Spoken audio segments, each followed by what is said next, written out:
Muy buenas tardes a todo el público asistente que ha venido aquí de manera presencial un lunes más al Centro Ágora. Esta casa, como ya saben, pues de Hacemos Barrio, las conferencias que todos los lunes y los jueves nos convocan, como decimos, de manera presencial, que es mucha la gente que viene esas dos citas, o también de manera virtual. Ahora mismo está conectándose de manera pues como, bueno, pues a través de internet, del enlace que deja preparado Virgilio Cencerrado, organización de estas jornadas Hacemos Barrio.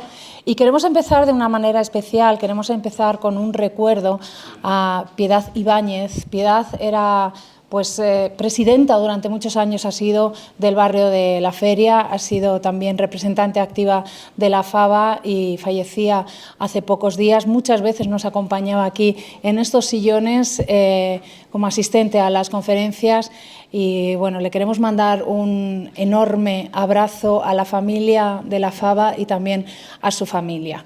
Un beso para todos. Vamos a comenzar hoy con una conferencia con Alejandro Henares Ruescas, que nos va a hablar sobre la evolución del ser humano a través de las nuevas tecnologías. Voy a empezar a dar primero un pequeño resumen de su currículum. Alejandro es colega, él es periodista, licenciado e historiador también de cine, licenciado en Ciencias de la Información y en Humanidad. Es columnista, durante tiempo ha sido de La Tribuna de Albacete y de El Día de Albacete. Actualmente colabora con Radio Chinchilla, donde además tienes un espacio que se llama, en La Cerca también colaboras y tienes un espacio, Lo que ponían en la tele, donde hablas de series, una sección sumamente curiosa que haces un repaso por la historia de la televisión y que les recomiendo a todos ustedes que le sigan. Imparte clases de español para extranjeros en el CEPA Los Llanos. Su conferencia de hoy nos va a hablar de las nuevas tecnologías, una persona que además predica con el ejemplo. Yo hace un segundo le estaba diciendo, ¿me puedes enseñar tu móvil? Sí, Alejandro, enseña tu móvil. Que no se te rompa. Es irrompible. Porque como ya se te rompe, de eso ya no existen. Me defendí de no sé lo que era por ahí por la noche. Es un arma arrojadiza, ¿no? Totalmente. Bueno, lo que sí que es un arma, porque hablando con él para presentarme un poco la presentación, me llamaba la curiosidad de lo que nos iba... Ahí tiene otro, por ahí. Bueno, pues lo tienen que conservar como si fuera oro en paño, porque que sepan que ya con las nuevas tecnologías y las nuevas eras de la tecnología, esos teléfonos ya no se hacen. Tú no tienes WhatsApp en tu teléfono, tampoco tienes internet en casa y asegura que es la mejor manera de no ser esclavos de las nuevas tecnologías, es decir, poder usarlas pero no convertirnos en esclavos. Nos va a hablar sobre las nuevas tecnologías de la información y la comunicación y los efectos emocionales que se producen en la sociedad, sobre todo efectos que veremos a lo largo de los años. Bueno, sigue todavía entrando gente. Vamos a darle un aplauso a Alejandro. Bienvenido a estas jornadas del Ágora. Ya saben que cuando termine su conferencia tienen el turno de preguntas y a las personas que nos están viendo a través de internet también pueden formular sus preguntas, que luego lo diremos aquí en voz alta. Te dejo aquí el micrófono. Muy bien. Vale, Pues a muchas ver. Gracias. Sí, pero es como es unidireccional, vamos a ponerlo así. Nada. A ver si se escucha bien. Hola, ¿se oye? Perfecto. Sí. Bueno, voy a recuperar un poco el aliento después de tanto elogio y Elogio merecido. Sí, bueno. Esto no molesta. Bueno, buenas tardes a todos. ¿Se me oye? ¿Sí? Bueno, pues para hablar de las tecnologías, permitidme que empiece utilizando unos conceptos que vienen del campo de la etología que es la ciencia que estudia el comportamiento animal. Los etólogos distinguen entre la neofobia y la neofilia, es decir, hay animales extremadamente estancos, extremadamente reservados, que no manifiestan sus sensaciones, sus pulsiones, sus sentimientos. En cambio, hay especies como los primates, el orangután, el chimpancé, el gorila, que son más curiosos, más inquietos, más enérgicos. Y uno de estos se adentró un día en la sabana La sabana, que era mucho más peligrosa que la selva era más cálida, era menos peligrosa, y adquirió una estación recta, una estación vertical, pues para divisar los peligros que tenía cerca de allí, ¿no? Y bueno, pues ese primate se acabó convirtiendo en un homínido, y ese homínido se puede decir que es nuestro tatarabuelo o algo más que tatarabuelo, ¿no? Y por tanto venimos por consiguiente pues de una cultura neofílica, exploratoria, que a veces puede ser peligrosa, ¿no? Porque también el miedo regula los instintos, ¿no? Si se escapa una pantera por ahí, no vamos a ir a acariciarla, ¿no? También nos ofrece sentido común, nos indica el propio instinto que hay que irse por otra acera, no ir allí a saludar a la pantera, ¿no? Y bueno, y poco después empezó a inventar todo tipo de artilugios, todo tipo de utensilios, y bueno, eso nos lo demostró muy bien Stanley Kubrick en 2001, Odisea del espacio, ¿no? Que antes que, en esa elipsis maravillosa que hizo, ¿no? Que antes que la astronave, la primera herramienta, la primera arma defensiva del ser humano fue el hueso, ¿no? Y por tanto, el Homo sapiens se convirtió en Homo faber, ¿no? Así que... Y poco a poco fue construyendo todo tipo de herramientas, de utensilios, hasta llegar a los medios de comunicación de masas, ¿no? Cuando hoy, por ejemplo, leemos las críticas, las cautelas, las sospechas, por el siglo XIV, cuando inventa Gutenberg la imprenta, pues hubo una parte que masacró el invento del libro, ¿no? Dijo que el libro era peligroso, ¿no? Y, en fin, en ese momento surgió una serie de sectas, especialmente alemanas, que criticaron el libro, porque decían que un ser que es segregante, que se desvía, pues puede ser peligroso, ¿no? Porque tiene vida propia. Y bueno, razón no les faltó, porque cuando alguien, en su momento, coge y se lleva la Biblia a un sitio y la interpreta y la lee individualmente, surge lo que ha sido el cisma protestante, que ha sido la mayor tragedia de la Iglesia cristiana y la Iglesia católica, ¿no? La ruptura, el divorcio de las dos Romas, ¿no? Y bueno, cuando se inventó la fotografía, también hubo algunas sectas que dijeron que era un arte blasfemo, porque lo que estaba haciendo era duplicados ópticos de lo que había creado Dios, ¿no? Y entonces ellos lo que hacían era defender lo que dice el Éxodo 24, que no te fabricarás escultura ni imagen alguna de lo que ya existe en la tierra, ¿no? Eso es, desde un punto de vista, una crítica teológica. Pero luego también tenemos lo que es una crítica desde un punto de vista estético. En 1859, bueno, la fotografía nace en 1839, pero en 1859 un escritor ilustre, ilustrísimo, como Baudelaire, dijo que la fotografía no podía ser arte, porque era una mera copia, un calco de la realidad, ¿no? Y que, por tanto, algo que copia lo que ya existe, eso no tiene valor artístico ninguno. Cuando Edison inventó el fonógrafo o también llamado gramófono, lo que luego ha derivado en el tocadiscos, hubo algunas críticas en el siglo XX que sostenían que la música enlatada acabaría con las orquestas y con la música, ¿no? Cuando la música enlatada, la música fabricada, ha dado un gran impulso a las orquestas y a la música, que es la matriz que da mayor vida posterior a la música, ¿no? Cuando nació, por ejemplo, el teléfono, que hoy nos suena, es pintoresco el primer nombre del teléfono, el teatrófono, se llamaba así. El teatrófono era un conducto monodireccional, es decir, que enviaba un hilo musical a la población, a los hogares, ¿no?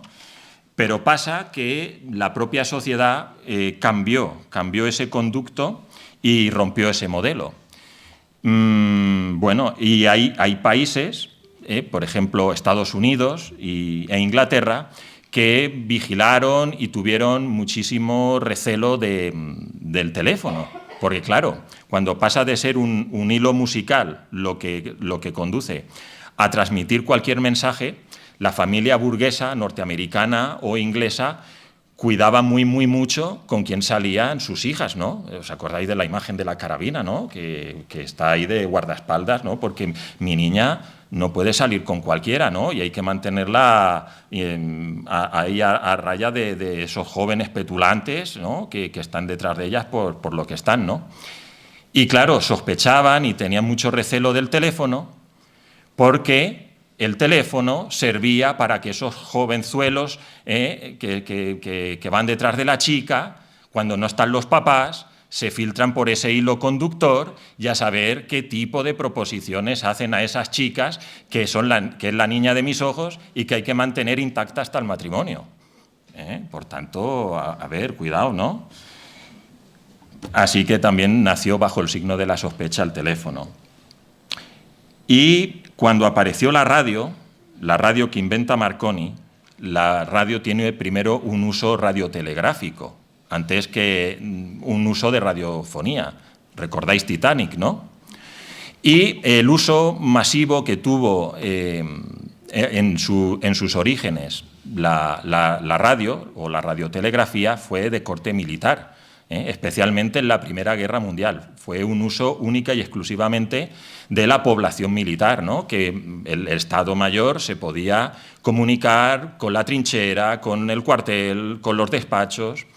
Y acabada la Guerra Mundial, en noviembre de 1918, pues algunos de los sectores de la población militar siguieron defendiendo la idea de que ese nuevo utensilio, de esa nueva herramienta de comunicación, tenía que ser única y exclusivamente un uso militar, es decir, que no podía utilizarlo nadie más.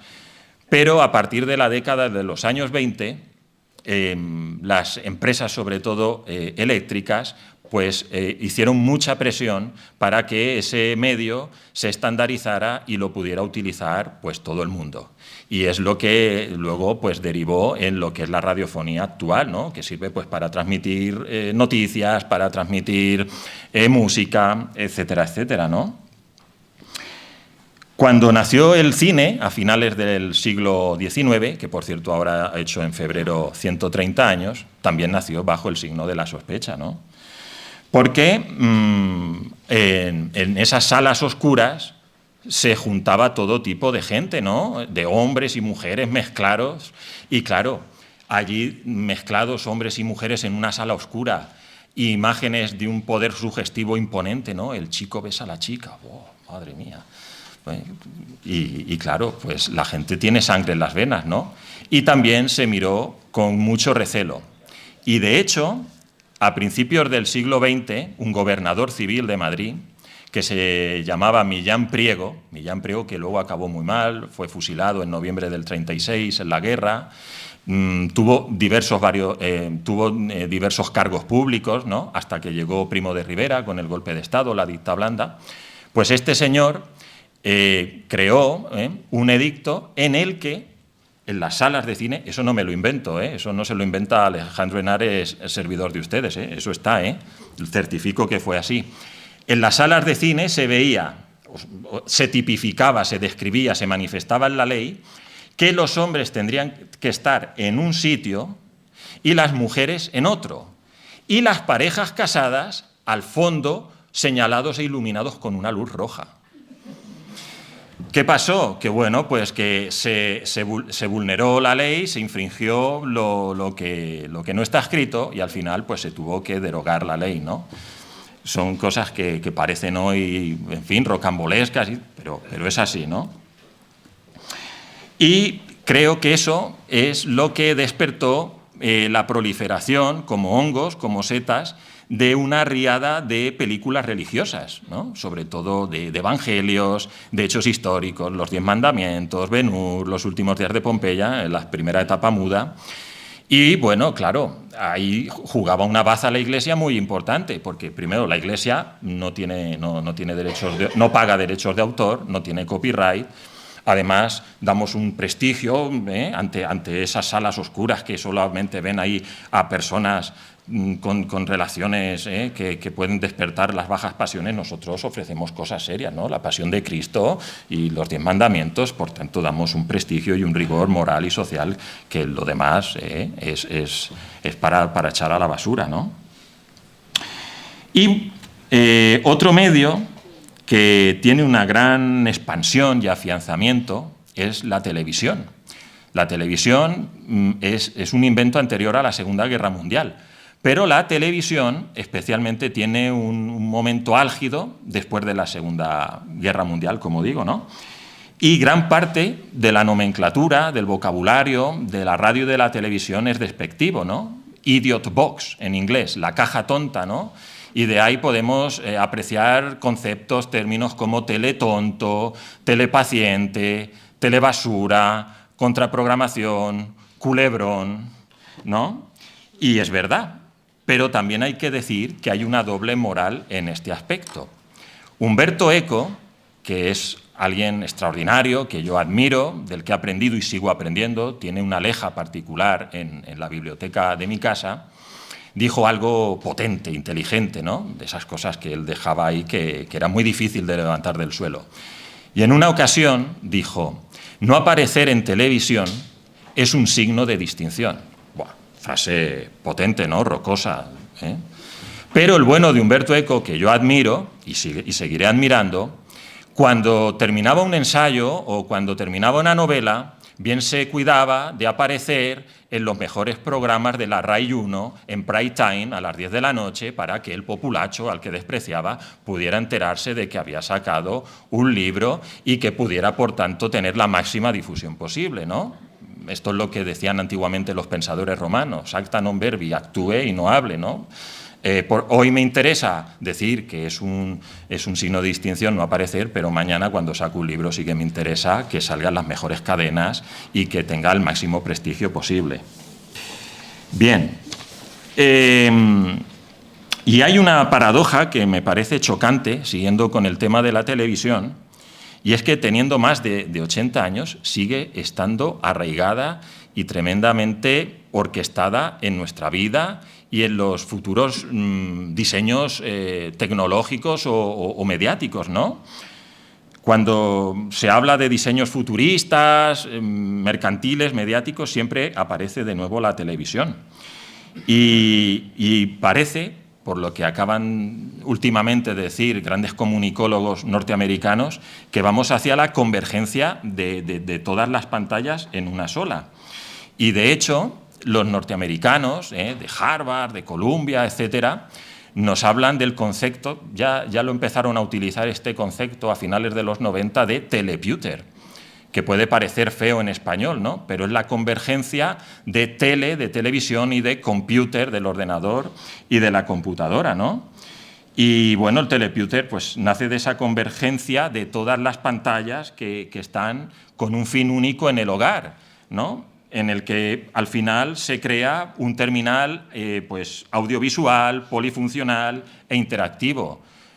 Polifuncional e interactivo que puede derivar en el uso de la pantalla doméstica para el teletrabajo, el telebanco, para la teleescuela, etcétera, etcétera. Lo que pasa es que dentro de un marco familiar hay mucha diversificación, ¿no? Hay varios miembros: está el niño, está la niña, está el papá, y por tanto pues puede haber dificultades para que se pueda desarrollar y explotar todo ese fondo, ¿no? Y dejad que os diga una cosa sobre esto. Una familia que yo conozco, yo he visto en la alcoba de ellos 2 televisores a los pies de la cama. Y me decía ella, dice: yo por la noche me pongo los cascos y veo el culebrón, turco, venezolano, lo que sea, la película, y él se los pone y ve la asquerosa tertulia política o el partido de la Champions o de la Copa del Rey o de lo que sea, ¿no? Bueno, es curioso, pero parece que vamos hacia ese aspecto, ¿no? Hacia ese mundo. Y dicho esto, estamos en una época moderna que nace del encuentro de la microelectrónica y la informática en los años 70, ¿no? que es cuando se produce una frontera entre el matrimonio del mundo audiovisual y el mundo electrónico. Y en ese momento, en los años 70, cuando se desploma el bloque soviético, la Unión Soviética, Estados Unidos es el líder, es la potencia líder en el mundo aeroespacial, ¿no? que tenía como justaposición o como enlace el mundo defensivo, ¿no? el eje defensivo. Pero, curiosamente, se deja a un lado ese mundo defensivo aeroespacial, y surge con mucha potencia, pasa a ser Estados Unidos la primera potencia audiovisual. Y, en fin, lo que iba a ser la locomotora de la economía y del mundo tecnológico en Estados Unidos, el mundo aeroespacial, pues pasa a ser relegado por este, ¿no? Y en 1989, en vísperas de la caída del muro de Berlín, se produce un acontecimiento impresionante. Y es el concepto, el nacimiento de la megacompañía de comunicación. Por un lado, se produce, aparece el gran sello Time Incorporated y por otro la Warner Communications, una de la galaxia gutenbergiana, escritural, de la escritura. Hablamos de Sports Illustrated, Fortune, Entertainment Weekly, etcétera, etcétera, y Warner Communications, que es la gran industria, la gran factoría del mundo cinematográfico y televisivo, ¿no? Y todo eso con un valor de 18.000 millones de dólares. Pero ahí no queda la cosa. En 1996 se une a la fiesta la CNN de Ted Turner, por si faltaba algo, ¿no? La CNN, que es el sinónimo de la globalización. Es muy difícil, por ahí la tecnología está sonando, en fin, pues la CNN, como digo, es el símbolo de la globalización. Es muy difícil escapar de la globalización, del marco de la CNN. En Hong Kong, si vas a un hotel de Singapur, la CNN te persigue. A no ser que te vayas a la isla de las tentaciones o una isla desierta por ahí a vivir Survivor, a vivir Robinson Crusoe, la CNN está encima. Es muy difícil escapar de ella, ¿no? Y como último enlace, por si faltaba ya poco, primero industria audiovisual potente, gutenbergiana, informativa, se une la gran empresa aeroespacial, la compañía American Online, por si faltaba algo, ¿no? Y bueno, pues haciendo pronósticos lúgubres, los comunicólogos de entonces, pues dicen, esto va a ocurrir lo siguiente, dice, en 10 años va a haber dos grandes megacompañías norteamericanas, 2 japonesas y una occidental, ¿no? Y ocurrió pues todo lo contrario, ¿no? Con la miopía, que en ese momento se suelen ver cosas que son muy difíciles de diagnosticar. Y lo que ocurre es lo siguiente, con la casa Sony, ¿no? La casa Sony, que como sabéis es una de las empresas líderes de electrónica de consumo no solo del mundo japonés, sino del mundo occidental. Y en el año 87 deciden lanzar el DAT, el Digital Audio Tape, que es la cinta digital que todos aún todavía podemos tener por casa, aunque ahora la música pues, se escucha de otra manera, a través de MP3, YouTube, las disquerías están ahí, que las está salvando el vinilo, en fin. Y entonces, pues, surge el DAT contra el criterio de las grandes empresas discográficas norteamericanas y europeas, que ven en el DAT el desembarco de Normandía, la playa de la piratería pura y dura, y un magnífico momento y un magnífico lugar y escenario para crear clones musicales. Y entonces Sony, para poder apoyarse en el DAT, ¿qué es lo que hace? Pues dice, para poder sostener esto tenemos que tener una discográfica importante. ¿Y qué es lo que hace? Que va directamente, desembarca en Estados Unidos y coge la discográfica más importante, que era la CBS Records, que era la más importante y la más antigua del imperio discográfico norteamericano, donde estaba pues, desde Madonna, los Beatles, Plácido Domingo, María Callas, los Rolling Stones, etcétera, etcétera, ¿no? la mayor discográfica del mundo. Y entonces, para poder apuntalar ese DAT, pues necesitaba un depósito, una librería, un gran archivo para poder subsistir y poder agitar ese nuevo invento, ¿no? Pero ahí no solamente queda la cosa. En 1981, la Sony se da cuenta que hay una gran saturación de televisores a color. Y gran parte de los televisores a color que había eran ellos. ¿Y cuál era la fuerza de Sony? Que había provocado que Estados Unidos solamente tuviese una empresa, una marca, que recordaréis, la Zenith, ¿no? Y dice, ¿qué puedo hacer para machacar a esta empresa y al gran mundo audiovisual o electrónico norteamericano? Dice, tengo que crear un televisor que la población norteamericana, y luego más adelante cualquier otra, lo tenga que sustituir a la fuerza y tirarlo a la basura. Y entonces, con bombo y platillo, lanza en el año 81, en octubre del 81, la Sony, la televisión analógica de 1125 líneas de 16/9, es decir, la que tiene formato rectangular, que es la que tenemos en casa, sustituyendo a la tele cabezona 4:3, ¿no? Y bueno, pues para hacer viable eso ocurría igual que con el mundo discográfico. Y dice, tenemos que tener un mercado cinematográfico televisivo potente, tenemos que tener muy buenas películas, tenemos que tener series, porque si no, no nos comemos un rosco. ¿Y qué es lo que hicieron? Pues se fueron a Estados Unidos, trataron primero de comprar a la Metro, no pudieron, se quedaron en el intento, y entonces compraron a la Columbia Sony Pictures, a la Columbia. Sony Pictures viene después. Si recordáis y si tenéis en casa algún viejo DVD, bueno, viejo DVD no solo, un VHS, hoy en día un DVD o un Blu-ray, veréis que en la parte inferior, en el canto, aparece Columbia Sony Pictures. Es decir, que a partir de entonces, Rita Hayworth, japonesa, las comedias de Frank Capra, japonesas, Lawrence de Arabia, japonés.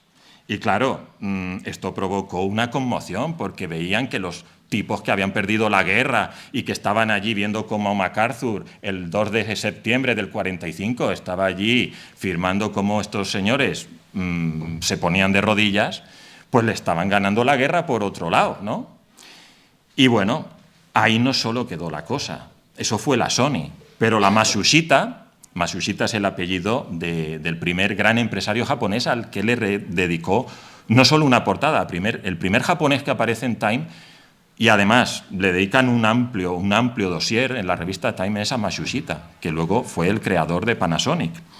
Pues lo mismo que la Sony hizo lo siguiente, se fue a Estados Unidos, desembarcó allí y por 6.600 millones de dólares compró a la Universal. Es decir, que Boris Karloff y Bela Lugosi pasaban a ser japoneses. Los monstruitos de la Universal, para ir empezando, ¿no?, con los que hemos crecido, no solo los yanquis, sino también nosotros y a los que nos gusta el cine, es decir, Drácula, Frankenstein, el hombre lobo, el monstruo del pantano, el fantasma de la ópera, en fin, todos esos grandes seres que procedían de la literatura acababan siendo japoneses, ¿no? Y es curioso que en ese momento esto le pilló a Reagan en Japón. Reagan ya no era en esa época el presidente era George Bush padre, ¿no? Y le preguntaron sobre el tema. Y entonces le acercaron allí el micro, los medios anglosajones, especialmente los norteamericanos, y le preguntaron que qué le parecía. Y contestó con gran solemnidad, dice, a mí me parece muy bien, dice, porque a partir de ahora Estados Unidos hará películas más decentes.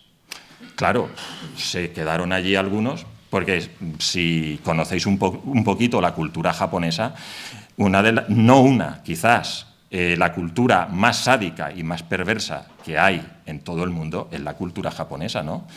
Ved una película de la Segunda Guerra Mundial o medieval o de cualquier otro contexto, cuando pillan a un enemigo o cogen a cualquiera por ahí, cómo lo atan y cómo lo bañan con grandes capas de aceite hirviendo a una alta temperatura, ¿no? Y los samuráis allí no se jubilan, ¿no? Allí los tíos cada día cortan mejor miembros, las cabezas ruedan que dan gusto. cuando, por ejemplo, tienen cierto remilgo con el vello púbico. Allí se prohíbe, y se le cae el pelo, al que hace una película porno, de cine para adultos, está prohibido mostrar lo que se llama eufóricamente el vello púbico, ¿no? Los samuráis y las geisas van muy bien, pero el vello púbico tienen más remilgos, ¿no? Y bueno, la moraleja es que Japón no conquistó esos medios, esos grandes estudios, para hacer películas de geisas y de samuráis.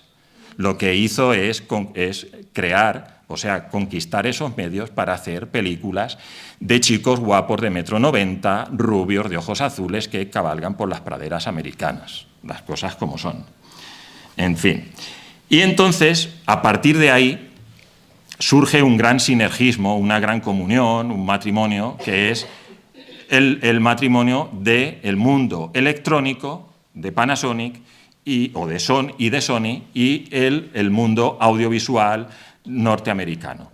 Y a partir de ahí lo que surge es un gran eje, un eje arrollador, que es Los Ángeles-Tokio, donde nosotros estamos ahí en medio. Es decir, Europa es el filetito, es el jamón, es la lonchita de ese gran emparedado, y nosotros estamos ahí dentro, ¿no? Y bueno, pues, en fin, tras la caída del bloque soviético y estas grandes convulsiones y cambios, aparece lo que es el concepto de globalización, ¿no?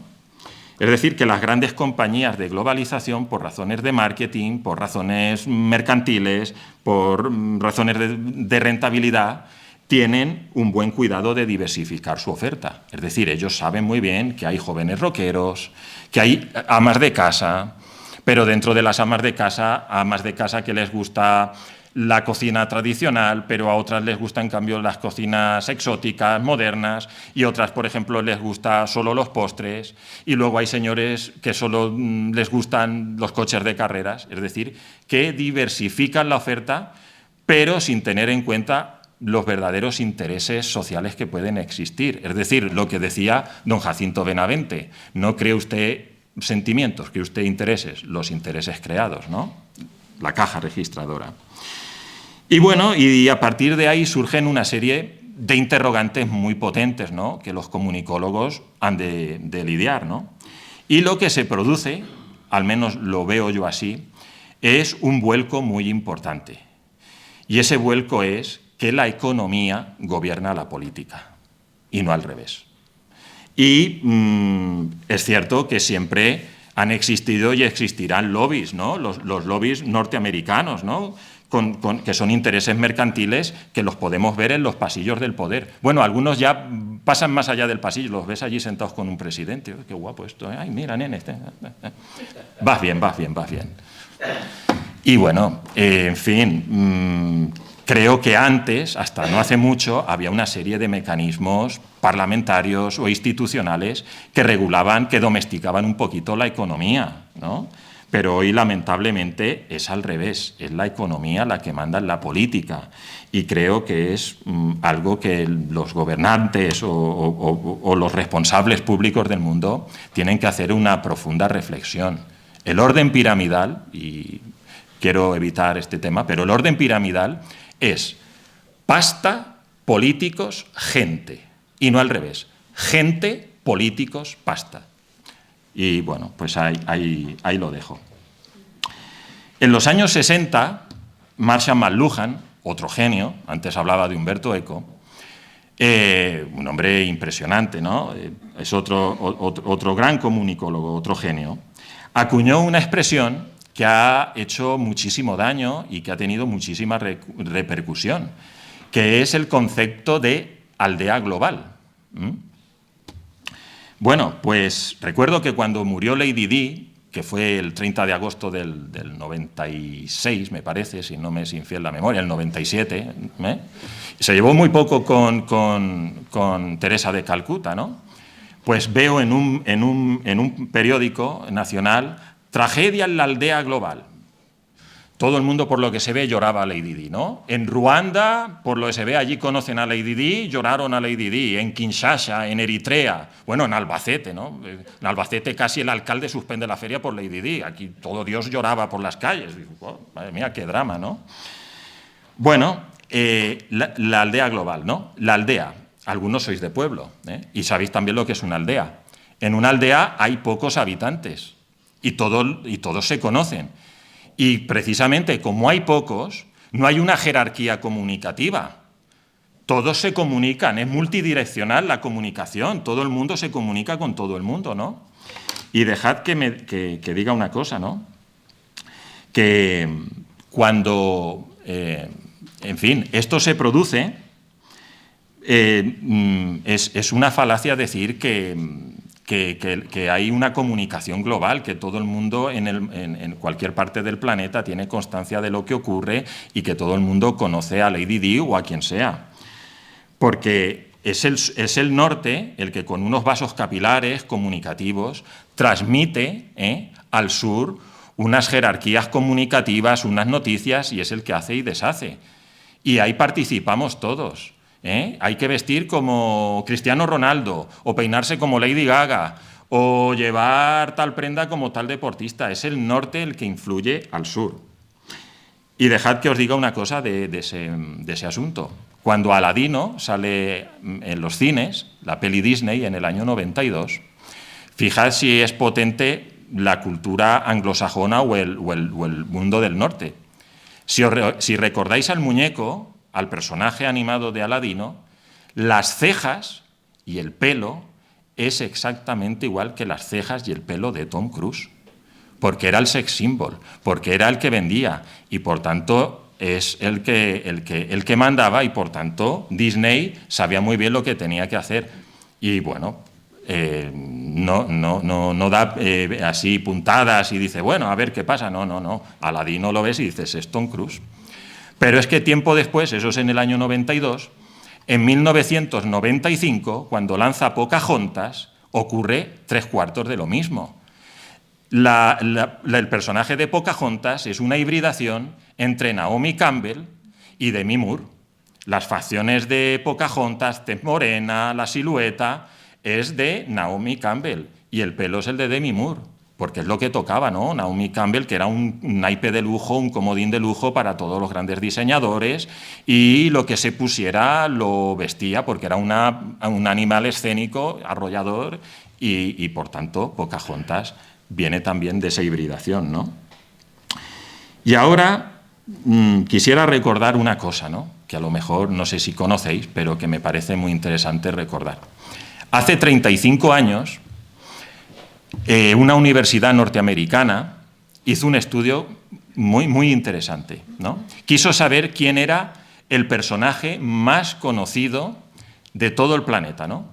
Y entonces, de todo el planeta, a través de los 5 continentes, entre 30 países, ¿no? Pues a ver quién era, ¿no? Dependiendo de la latitud, pues el Papa, desde un punto de vista institucional, o el presidente de Estados Unidos, o en el mundo del deporte, ya no digo una parcela concreta, ¿no? En ese momento, en los 90, pues era Michael Jordan, ¿no? Que era un filón, aparte de ser una máquina jugando al baloncesto, los anillos y demás, era un auténtico animal de marketing, ¿no? Lo que generaba. O qué sé yo, o el cantante de moda, Michael Jackson, o la cantante Whitney Houston, ¿no? Bueno, pues después de eso, ¿sabéis quién es el personaje más conocido y más querido del planeta Tierra? ¿Os lo imagináis? Mickey Mouse. Mickey Mouse, que no existe. Bueno, sí existe. Son unas manchas de color. Bueno, yo le tengo mucho cariño, no hablo mal de Mickey Mouse ni mucho menos, porque es un poco mayor que yo. Él nació en 1928, me lleva unos años. Pasa que cada vez el tío está más rechonchete, más guapo, tiene unas analíticas, en fin. Le han salido competidores, como en cualquier oficio. Pero es curioso que un ser que no existe sea el más conocido y el más querido de todo el planeta, ¿no? Ese es el aspecto agradable de este asunto, ¿no? Y bueno, si eso, reflexionar un poquito después de esta charla ahí fuera sobre el tema de Mickey Mouse. Y ahora os voy a dar el aspecto negativo, que es menos agradable, ¿no? Cuando ocurre la manifestación, el conflicto el 9 de junio del 89 en Tiananmen, la revuelta que hay, yo sé de buena tinta, no voy a decir ni el medio español ni el periodista, ya no ejerce el periodista.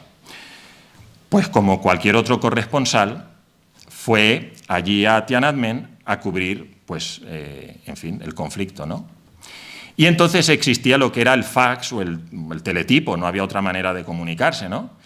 Y envió, cuando estaba allí, el siguiente mensaje: me voy a cambiar de hotel, es lo que hablábamos del norte y el sur, ¿no? Me voy a cambiar de hotel porque en este hotel hay CNN y hay parabólica.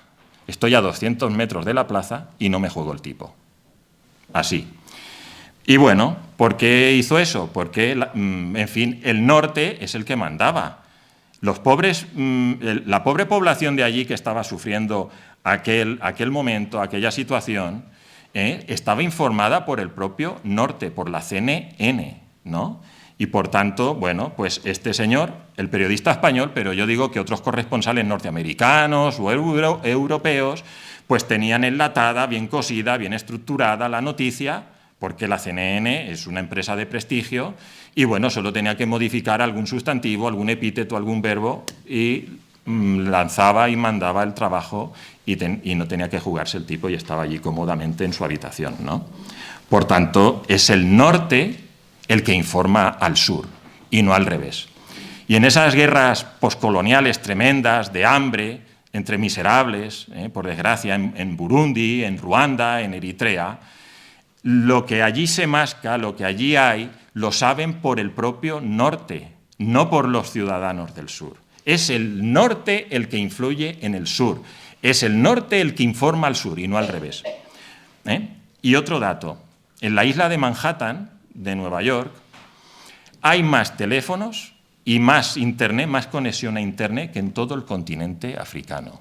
Por eso, cuando se dice aldea global, internet interplanetario, hombre, por favor, un poquito de por favor, como decía el de la serie, ¿no? Aldea global, hombre, no. Y eso no solamente ocurre de norte a sur en esas grandes latitudes, ocurre también en las propias ciudades y en los propios países. No sé si recordaréis, bueno, claro que lo recordáis, verano de 2002-2003, el terrible suceso en el cuartel de la Guardia Civil en Albacete, el asesinato del doctor Narro, entre otros, ¿no?, por un guardia civil. Bueno, yo recuerdo en la esquina de la subdelegación del gobierno un dish, una parabólica de la CNN Plus, CNN otra vez, que entonces ya era Digital Plus, ya no era canal satélite digital, vía digital, porque la pela es la pela, hubo una gran fusión, pero era CNN Plus. Y quien estaba informando a Albacete y de quien se nutría Albacete de lo que estaba pasando allí y los propios periodistas locales era de CNN Plus, como también de la SER o de otros medios, pero edición nacional, no el Hoy por Hoy edición local o qué sé yo, de un programa de Onda Cero. Era el norte el que estaba informándonos a nosotros al sur y a la vez a los periodistas de aquí. Por tanto, en fin. Y, bueno, en el año 2000 surgió, esto da para mucho, tampoco, no quiero tampoco aquí a la gente volverle a loca, pero dirán que este tío ya a ver si termina, en fin. En el año 2000 surgió el concepto de Gran Hermano, ¿no? Y un amigo mío, que es un experto en comunicación, me dice, oye, tío, dice, el Gran Hermano tiene su valor, tiene su peso, porque seguimos con los datos, ¿no? El eje Los Ángeles-Tokio, el 70% de los contenidos que tenemos audiovisuales en España y en gran parte de la Unión Europea son norteamericanos. En cambio, nosotros no tenemos ese porcentaje allí. Y bueno, sí, entiendo a mi amigo cuando dice que el Gran Hermano hizo algo, y hizo lo siguiente, por si no lo sabéis.